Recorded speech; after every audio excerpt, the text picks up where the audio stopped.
Alhamdulillahi Rabbil Alamin. Wassalatu wassalamu ala ashrafil anbiya'i wal mursalin Nabiyyina Muhammadin wa ala alihi wa ashabihi ajma'in, amma ba'd. Ikhwani wa akhwati fid din, rahimani wa rahimakumullah. Alhamdulillah wa syukrulillah, malam ini kita bisa melanjutkan pelajaran kita dari mentadabburi surah Maryam, yang mana insyaallah ta'ala saat ini kita akan membaca ayat yang ke-10 dan beberapa ayat berikutnya.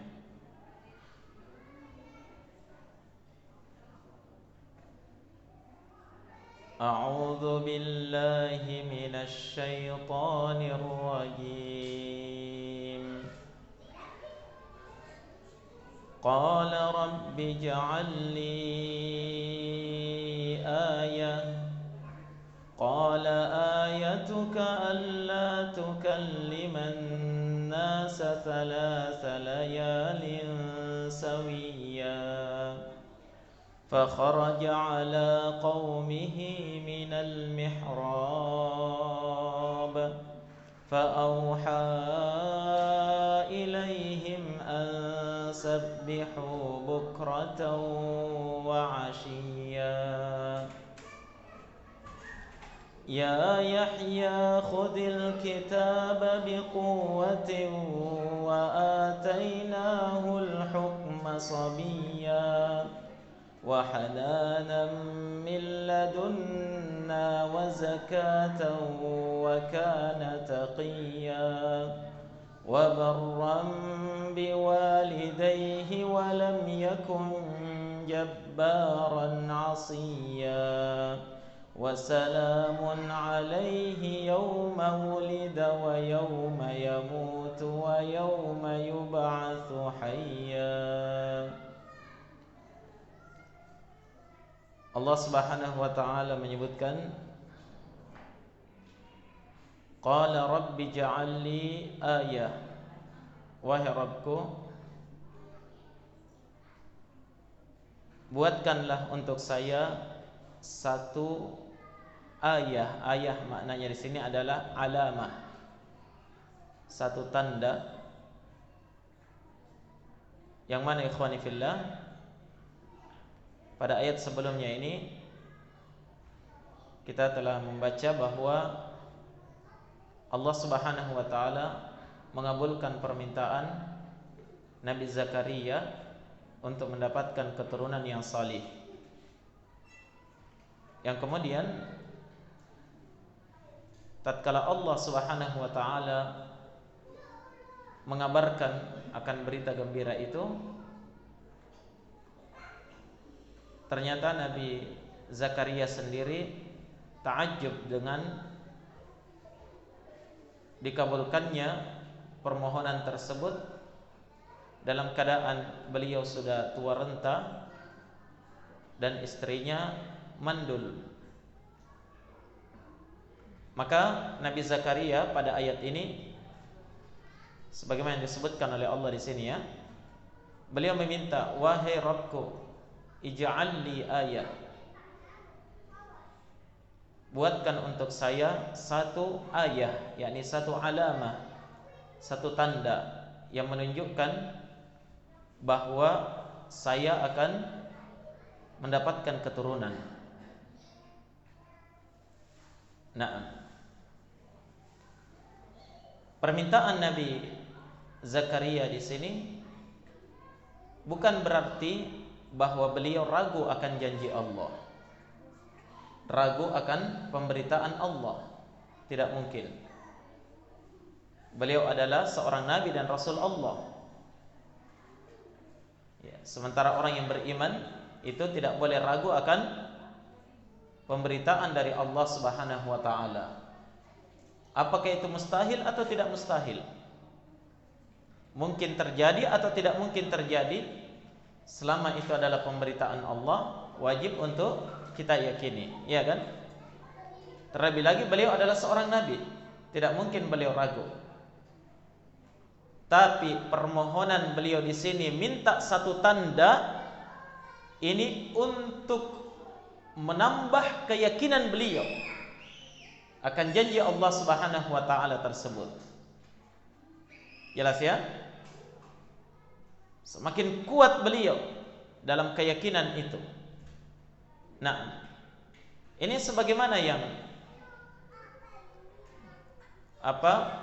sebagaimana permintaan Nabi Ibrahim alaihi salatu wassalam ya. Sebelum beliau, tatkala Nabi Ibrahim satu ketika minta ingin melihat Allah.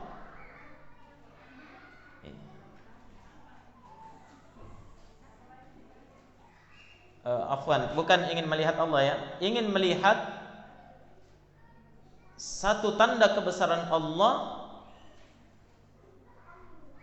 bahwa Allah mampu menghidupkan sesuatu yang mati. Begitu ya. Kalau yang meminta untuk melihat Allah itu siapa? Nabi Musa ya. Kalau Nabi Ibrahim minta diperlihatkan kepadanya bagaimana Allah menghidupkan orang yang telah meninggal itu. Di dalam Al-Quran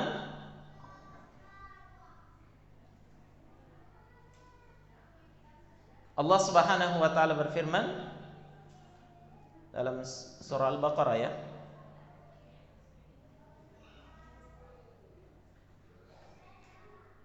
Ketika Nabi Ibrahim berkata, "Rabbi arini kaifa tuhyil mauta."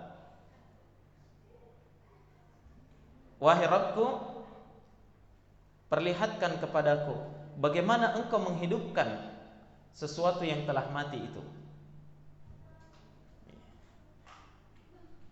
Maka ketika itu Allah bertanya kepada Nabi Ibrahim, qala awalam tu'min? Allah berfirman, wahai Ibrahim, apakah kamu belum beriman? Kamu belum yakin akan kemampuan saya menghidupkan sesuatu yang telah mati?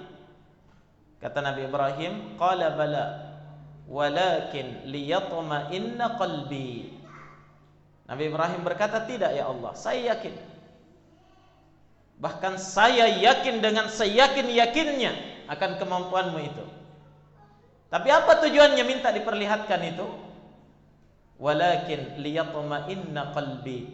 Tapi saya minta hal tersebut agar supaya hati saya ini semakin tenang.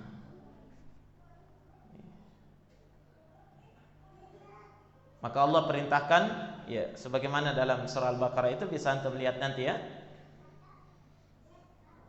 Proses di mana Allah memperlihatkan kepada Nabi Ibrahim kemampuan Allah untuk menghidupkan yang mati. Titik pendalilan kita di sini, permintaan Nabi Zakaria di sini sama dengan permintaan Nabi Ibrahim ketika itu.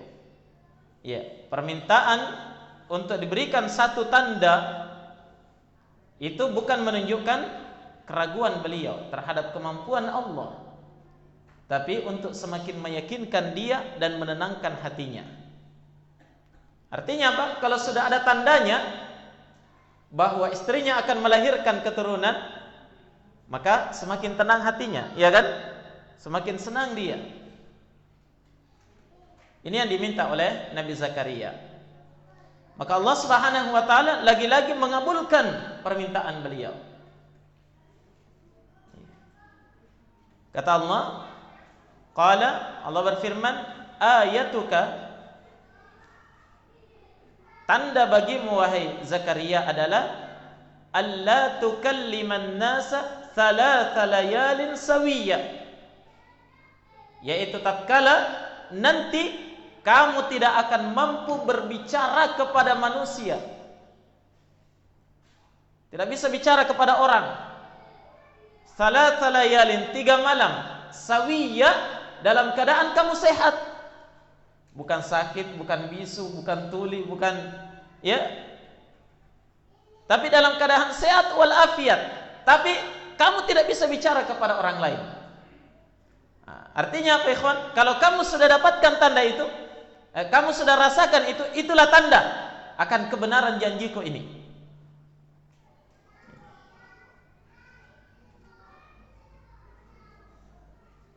Dan dalam surah Ali Imran itu disebutkan ya, Salasata ayyam, 3 hari. Kalau di sini salasa layalin, 3 malam. Kata Imam Ibnu Katsir rahimahullah dalam tafsirnya itu tidak ada pertentangan. Ya, karena sama saja 3 hari 3 malam, ya kan? Ya. Berlalu itu karena selalu berlalu malam dan siang, kan begitu ya? Ya. Maka tidak ada pertentangan kata beliau. Nah, jadi 3 hari atau 3 malam dia tidak mampu berbicara kepada siapapun. Nah, dan disebutkan oleh para ulama ahli tafsir bahwa Nabi Zakaria di sini tidak mampu berbicara kepada manusia itu sebatas tidak mampu berkomunikasi dengan orang lain, dengan kaumnya. Tapi membaca dia bisa. Berzikir dia bisa. Ya. Membaca Alkitab dia bisa. Tapi untuk bercakap dengan orang, berkomunikasi dengan orang tidak bisa. Ini betul-betul menunjukkan suatu keajaiban ya. Benar-benar ini tanda dari Allah.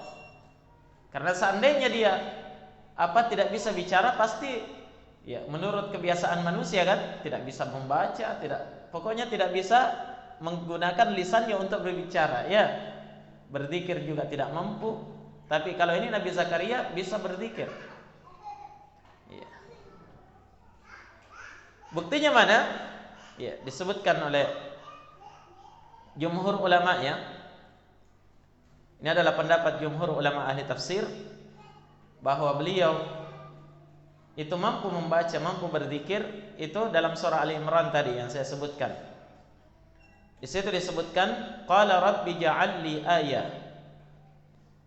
Zakaria berkata, wahai Rabbku, buatkan untukku satu tanda akan terlahirnya seorang keturunan dariku. Qala ayatuka alla tukalliman nasa thalathata ayyamin illa ramza. Kata Allah, tanda untukmu adalah tatkala engkau tidak mampu berbicara kepada manusia 3 hari kecuali hanya ramza. Ramz itu isyarat saja. Ya, bicara orang bisu ya. Hanya isyarat saja kalau bicara dengan orang.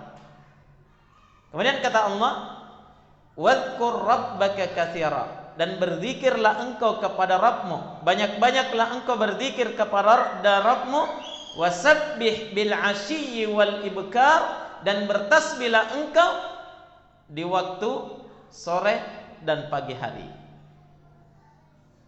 Ini ayat menunjukkan apa? Nabi Zakaria bisa berzikir. Bisa mengucap menggunakan lisannya dalam zikrullah, dalam qiraat, bisa. Tapi khusus untuk berkomunikasi dengan orang lain beliau tidak bisa, hanya dengan ramza, isyarat saja. Nah,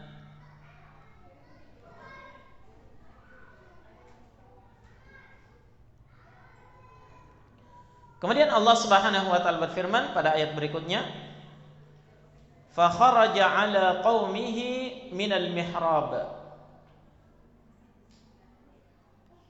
Maka ketika itu Zakaria pun keluar kepada kaumnya dari mihrabnya. Dari mihrabnya. Kata Imam Ibnu Katsir rahimahullah, ay alladzi busyira fihi bil walad. Nabi Zakaria keluar dari tempat ya, dari bangunan yang mana di tempat itu beliau diberikan berita gembira oleh Allah akan terlahirnya seorang anak dari keturunannya. Itulah mihrabnya. Beliau keluar dari mihrab. Fa auha ilaihim. Maka Nabi Zakaria auha, ya asal auha maknanya mewahyukan. Artinya beliau menyampaikan kepada kaumnya Ini Nabi Zakaria menyampaikan kepada kaumnya. Tapi ingat ya, Nabi Zakaria tidak bisa bicara. Bagaimana caranya beliau menyampaikan kepada kaumnya? Al-Imam Mujahid Ibnu Jabr rahimahullahu ta'ala berkata, fa'auha ilaihim ay asyara.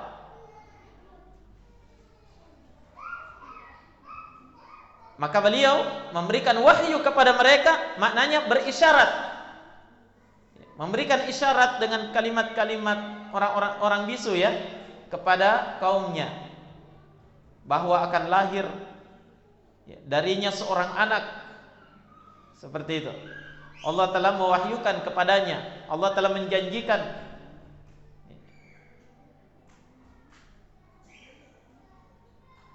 Dalam satu riwayat Mujahid berkata, fa'auha ilaihim ay kataba lahum fil ard.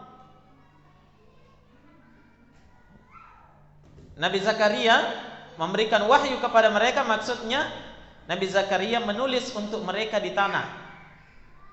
Jadi menulis di tanah supaya menyampaikan bahwa akan lahir seorang keturunan yang akan melanjutkan kenabiannya. Baik. Kemudian di antara isi perintah Nabi Zakaria adalah ansabbihu bukratan wa ashiya. Hendaklah kalian seluruhnya wahai kaumku banyak-banyak bertasbih kepada Allah di waktu pagi dan di waktu petang hari. Kenapa Nabi Zakaria memerintahkan kepada kaumnya, sementara beliau yang diberikan berita gembira akan lahir seorang keturunan yang ditunggu-tunggu? Disebutkan oleh Syekh Abdurrahman bin Nasir As-Sa'di rahimahullah dalam tafsir beliau. Naam, kata beliau, Nabi Zakaria perintahkan ini kepada kaumnya sebagai wujud dari kesyukuran, karena berita gembira ini bukan terkhusus pada keluarga Nabi Zakaria saja, tapi ini adalah berita gembira untuk semua kaumnya. Kenapa? Di masa beliau sudah tua, sudah renta, tidak punya keturunan, dikhawatirkan tidak ada yang melanjutkan kenabian ketika itu. Tiba-tiba ada berita akan lahir seorang anak penerus dakwah kenabian ini. Maka ini adalah berita gembira terhadap seluruh kaumnya, ya kan? Maka sebagai wujud dari kesyukuran mereka, Nabi Zakaria bertasbih, berzikir kepada Allah, dan beliau perintahkan seluruh kaumnya banyak bertasbih dan berzikir kepada Allah di waktu apa? Pagi dan petang hari. Dan inilah jamaah sekalian ciri dan sifat seorang yang bersyukur kepada Allah Subhanahu wa taala. Tatkala Allah berikan nikmat kepadanya, dia banyak berzikir kepada Allah, mengingat kepada Allah. Bukan tatkala semakin banyak nikmat dia terima, semakin dia lalai dari mengingat kepada Allah. Makanya Allah Subhanahu wa taala perintahkan kepada Nabi Zakaria di sini ya, agar supaya dalam surah Al-Imran tadi ya, wadhkur rabbaka katsiran wasabbih bil 'ashyi wal ibkar. Banyak-banyaklah engkau wahai Zakaria mengingat kepada Rabbmu, berzikir kepada Rabbmu, dan bertasbih kepadanya di waktu sore dan pagi hari.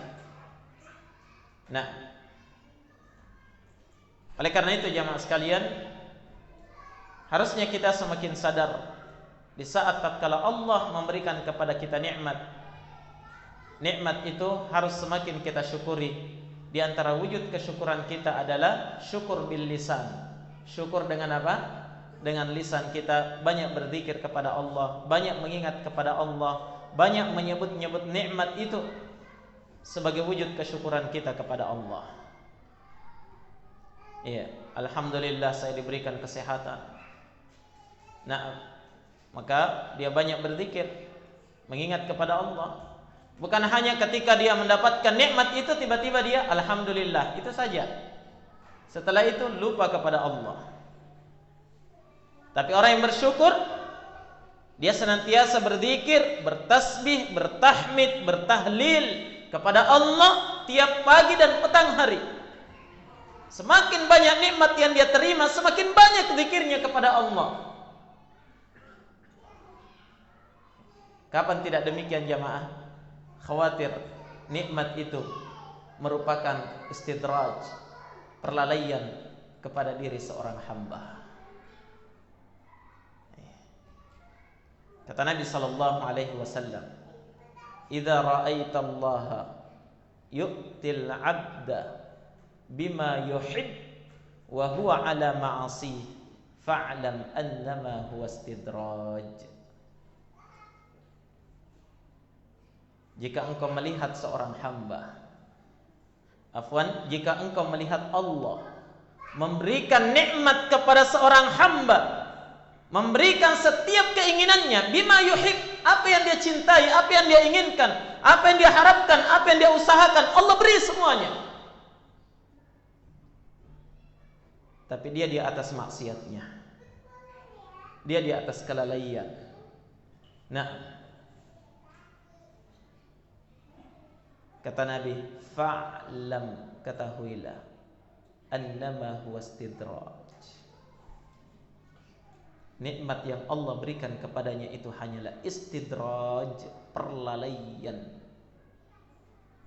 Bagaikan seekor anjing, tatkala dia sudah berada di pinggir jurang, maka semakin dilemparkan daging masuk ke dalam jurang, supaya dia kejar, dan terus dia mengejarnya dan binasa di dalamnya, wal'iyadzubillah. Ingat, tidak semua nikmat yang Allah berikan kepada kita, nikmat harta benda, nikmat umur, nikmat kesehatan, nikmat ketentraman, nikmat kesejahteraan, tidak semuanya itu bisa menjadi nikmat bagi seorang hamba. Terkadang itu adalah perlalaian, ujian dan cobaan. Allah Subhanahu wa taala telah menegaskan dalam Al-Qur'an, sanastadrijuhum min haitsu la ya'lamun.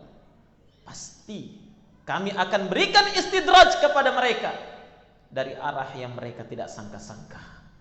Ingat, dari arah yang kita tidak sangka, jamaah. Ini yang harus kita khawatirkan. Dari arah yang kita tidak sangka, ternyata Allah berikan istidraj, Allah berikan perlalaian. Siapa yang tidak sadar, lalai dia, terjerumus. Maka dari itu jalannya adalah mensyukuri nikmat dengan cara apa? Wujudkan kesyukuran itu di antaranya bil lisan, dengan lisan. Ingat, jangan hanya alhamdulillah di awal kali saja. Alhamdulillah lato bisnisku. Sudah itu lupa. Alhamdulillah dapat gaji tambahan. Alhamdulillah, ya, ada ini, ada itu. Tapi setelah itu lalai. Awalnya saja alhamdulillah. Nah, ingat Nabi Zakaria ketika mendapatkan nikmat besar ini, berita besar ini, apa yang diperintahkan oleh Allah? Wasabbih, ya, wadhkur rabbaka katsira. Banyak-banyak mengingat kepada Tuhanmu dan bertasbihlah bil asyi wal ibkar. Bertasbih terus di waktu sore dan di waktu pagi. Zikir pagi sore. Nampakkan kesyukuran kita kepada Allah Subhanahu wa taala. Dan tatkala Nabi Zakaria alaihi salatu wassalam menyadari bahwa berita gembira ini bukan merupakan nikmat untuk dirinya dan keluarganya saja, tapi ini adalah kebaikan dan kemaslahatan untuk seluruh umatnya, Nabi Zakaria keluar dari mihrab dalam kondisi beliau tidak mampu berbicara. Demikian pentingnya perkara ini. Dalam kondisi beliau tidak mampu berbicara, diharapkan seluruh kaumnya yang beriman kepada beliau itu juga mewujudkan kesyukuran itu. Mewujudkan kesyukuran ini. Ya. Apa kata Nabi Zakaria? Ansabbihu, walaupun harus berisyarat, walaupun harus dengan menulis untuk mereka, hendaklah kalian bertasbih kepada Allah bukratan wa ashiya, pagi dan petang hari. Ingat pentingnya kesyukuran jamaah bil lisan, dengan lisan kita. Baik. Kemudian pada ayat berikutnya, ayat yang ke-12, Allah berfirman, ya Yahya khudil kitaba biquwwah. Wahai Yahya, ambillah Alkitab itu dengan kuat. Nah, di sini tidak disebutkan prosesnya ya. Ya, tentunya ini setelah apa? Setelah janji Allah itu nyata. Istri Nabi Zakaria melahirkan. Istri yang mandul ini tadi melahirkan. Nah, anak ini kemudian disusui, dirawat dengan baik, diberikan tarbiyah, pendidikan yang baik sejak dini ya, sampai kemudian ya disebutkan oleh para ulama tatkala Nabi Zakaria ya, ketika Zakaria kecil ini, ketika itu sudah mampu memahami bagaimana berkomunikasi dengan orang. Dia sudah mampu berbicara. Saat itulah Allah perintahkan kepadanya. Nabi Yahya ini tadi ya.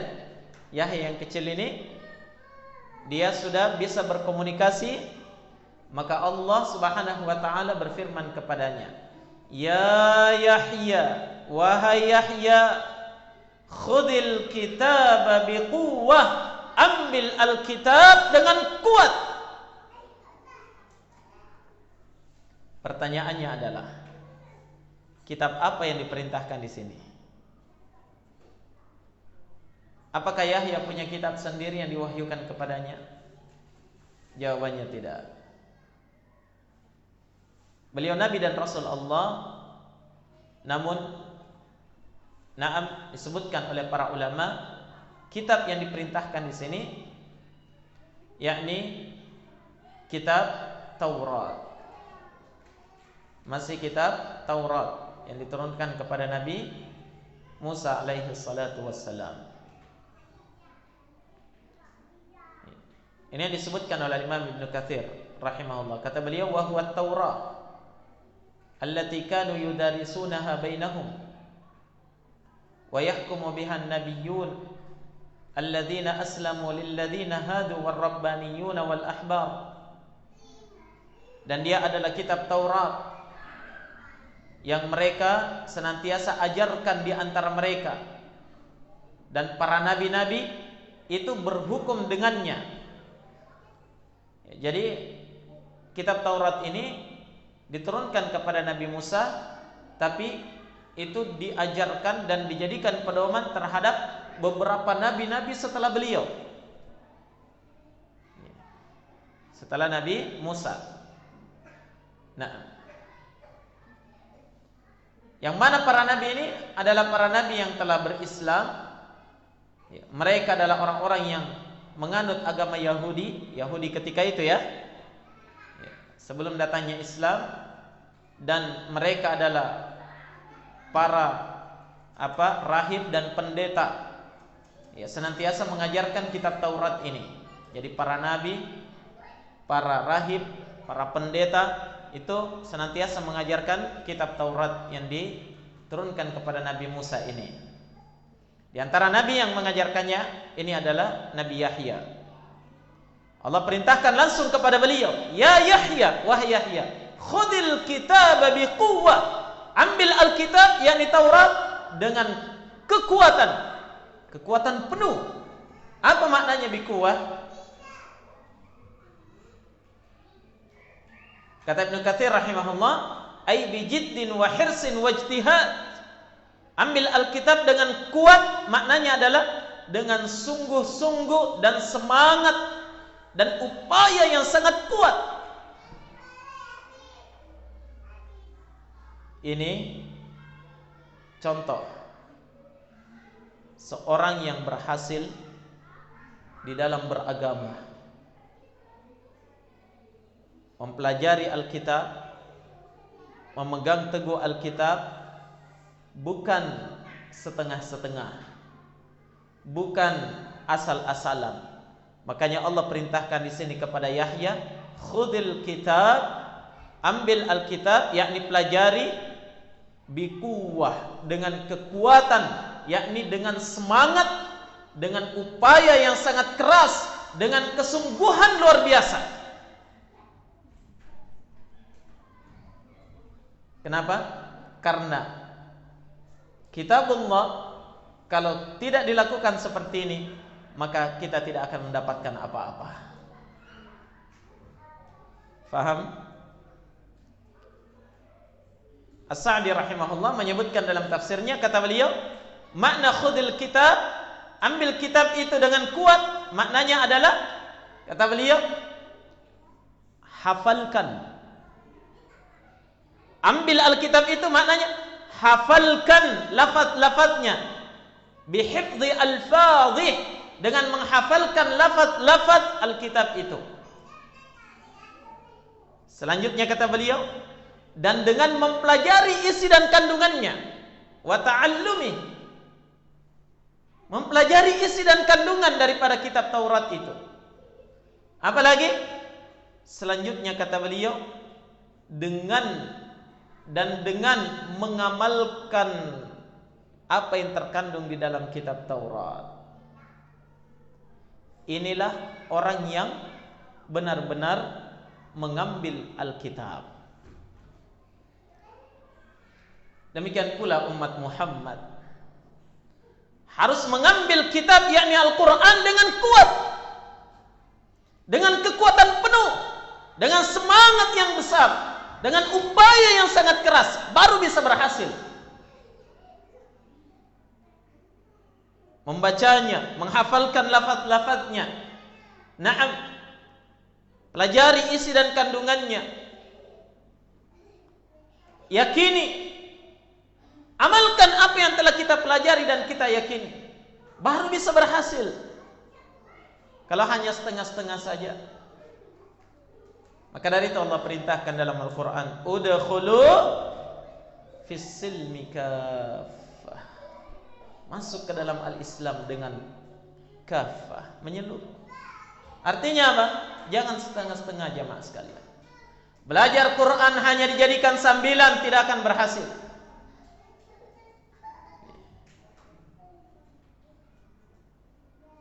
Kata para ulama, idza a'taital ilma kullaka a'taka nisfahu. Kalau kamu berikan dirimu semuanya, ya, kamu berikan semuanya untuk ilmu, maka ilmu akan memberikan kepadamu setengahnya saja. Terus kira-kira bagaimana kalau kita hanya memberikan setengahnya saja? Berapa kira-kira yang diberikan ilmu kepada kita? Nah, ini dalil yang sangat kuat jemaah sekalian, bahwa mempelajari kitabullah tidak bisa setengah-setengah, hanya membaca saja, tidak mau memahami maknanya, tafsirnya, tidak mau menelaah, tidak mau mentadabburinya, tidak bisa. Bagaimana mau mengamalkannya? Terhadap Alkitab hanya dipelajari saja, hanya dipahami saja, tidak diamalkan, tidak ada gunanya.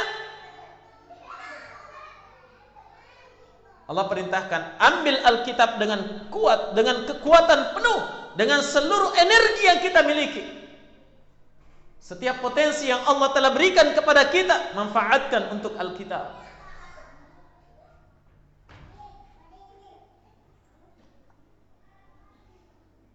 Luar biasa ya perintah Allah kepada Yahya. Ya. Dalam keadaan Nabi Yahya ini belum menjadi seorang pemuda, belum. Beliau masih kecil, belia. Tapi Allah berikan kepadanya kecerdasan. Ya. Allah berikan kepadanya kecerdasan, kekuatan hafalan, kesungguhan dalam mempelajari kitab Taurat. Sampai akhirnya Allah berfirman, wa atainahul hukma sabiyya, dan kami telah memberikan kepada Yahya hikmah, hukum, yakni ilmu yang dia pelajari, yang dia fahami, yang dia amalkan, ini kami telah berikan kepadanya sabiyya, ketika umurnya masih kanak-kanak. Sabi,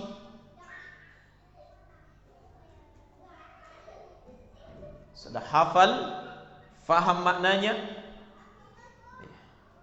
Ini adalah karena kesungguhan yang Allah berikan kepadanya. Allah langsung memerintahkan kepadanya, ambil Alkitab dengan kuat. Nah, betapa bahagianya orang tua yang punya anak seperti ini. Ya, anak yang selama ini diidam-idamkan, yang ditunggu-tunggu, ya, sampai umur tua, tiba-tiba dia lahir dalam kondisi bersungguh-sungguh dalam menghafal. Ya, kalau kita tentunya bukan kitab Taurat, ya. Ya.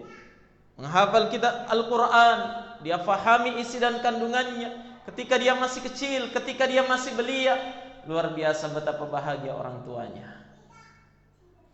Tapi coba bayangkan kalau ada anak yang ditunggu-tunggu selama ini, diharapkan lama baru punya anak, tiba-tiba lahir anaknya, Masya Allah, sehat, ya, bugar, dia berkembang aktif luar biasa.